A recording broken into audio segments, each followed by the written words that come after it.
Saudara-saudari, Injil kita pada hari ini diambil dari Injil Markus bab 5 ayat 1 sampai 20.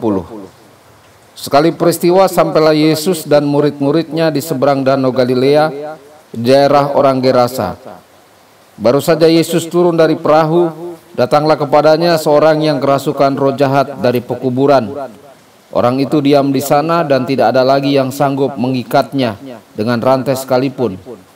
Sudah sering ia dibelenggu dan dirantai, tetapi rantai itu diputuskannya dan belenggu itu dimusnahkannya, sehingga tidak ada seorang pun yang cukup kuat untuk menjinakkannya.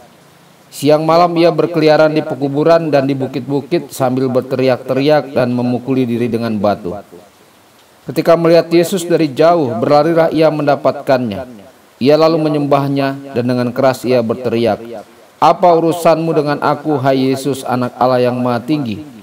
Demi Allah, jangan siksa aku." Karena sebelumnya Yesus mengatakan kepadanya, "Hai engkau roh jahat, keluar dari orang ini." Kemudian Yesus bertanya kepada orang itu, "Siapa namamu?" Jawabnya, "Namaku Legion, karena kami banyak." Ia memohon dengan sangat supaya Yesus jangan mengusir roh-roh itu keluar dari daerah itu. Adalah di sana di lereng bukit sekawanan babi sedang mencari makan. Lalu roh-roh itu meminta kepada Yesus, katanya, "Suruhlah kami pindah ke dalam babi-babi itu dan biarkanlah kami memasukinya." Yesus mengabulkan permintaan mereka. Lalu keluarlah roh-roh jahat itu dan memasuki babi-babi itu. Maka kawanan babi yang kira-kira 2000 jumlahnya itu terjun dari tepi jurang ke dalam danau dan mati lemas di dalamnya. Maka larilah penjaga-penjaga babi itu. Mereka menceritakan hal itu di kota dan di kampung-kampung sekitarnya. Lalu keluarlah orang untuk melihat apa yang telah terjadi. Mereka datang kepada Yesus dan melihat orang yang kerasukan itu duduk. Orang yang tadinya kerasukan legion itu kini berpakaian dan sudah waras. Maka takutlah mereka. Orang-orang yang telah melihat sendiri hal itu menceritakan apa yang telah terjadi atas orang yang kerasukan setan itu dan tentang babi-babi itu. Lalu mereka mendesak Yesus supaya ia meninggalkan daerah mereka. Pada waktu Yesus naik lagi ke dalam perahu, orang yang tadinya kerasukan setan itu meminta supaya ia diperkenankan menyertai Yesus. Tetapi Yesus tidak memperkenankannya. Yesus berkata kepada orang itu, "Pulanglah ke rumahmu, kepada orang-orang sekampungmu, dan beritahukanlah kepada mereka segala yang telah diperbuat Tuhan atasmu, dan ceritakan bagaimana ia telah mengasihani engkau." Orang itu pun pergi dan mulai memberitakan di daerah Dekapolis segala yang telah diperbuat Yesus atas dirinya, dan mereka semua menjadi heran. Demikianlah sabda Tuhan. Terpujilah Kristus.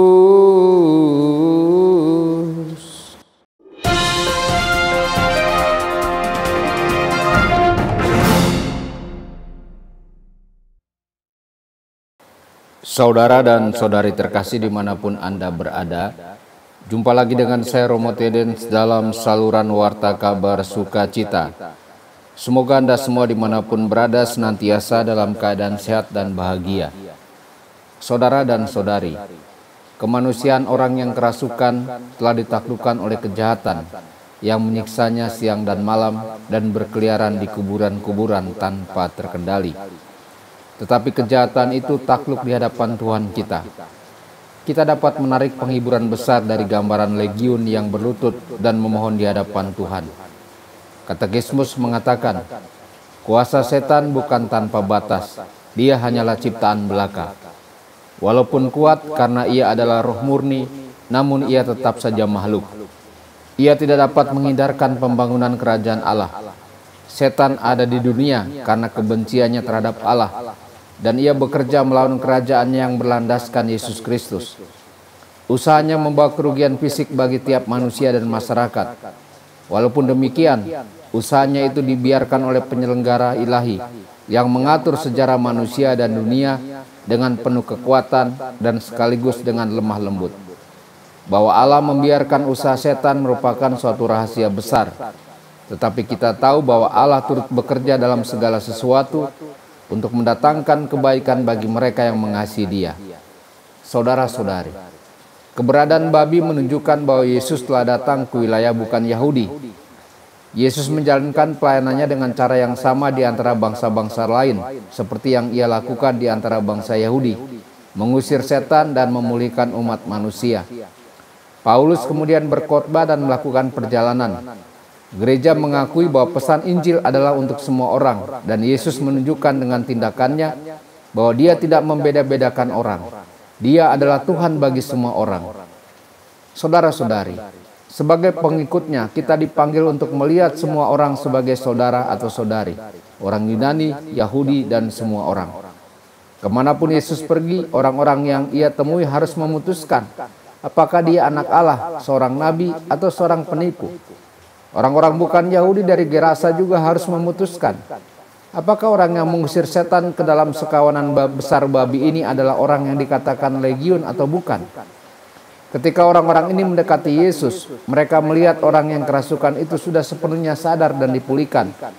Mereka menyaksikan babi-babi itu mati di laut, tetapi mereka tidak bersujud di hadapan Yesus. Justru mereka meminta agar Yesus pergi. Mereka gagal untuk menyadari bahwa kerajaan surga sudah dekat. Saudara-saudari, apakah mereka dibutakan oleh rasa takut atau marah karena kehilangan harta benda mereka? Apapun itu, mereka menolak kasih karunia Allah yang disediakan bagi mereka dan malah memilih untuk mengusir anak Allah dari tengah-tengah mereka. Tuhan Yesus memberkati dan menyertai Anda semua. Sabda Allah adalah kebenaran. Sabda Allah adalah kehidupan. Mari kita mencintainya, mari kita menghayatinya. Ya Tuhan yang ku muliakan, sabdamu angkat resahku. Mari kita menghayatinya di dalam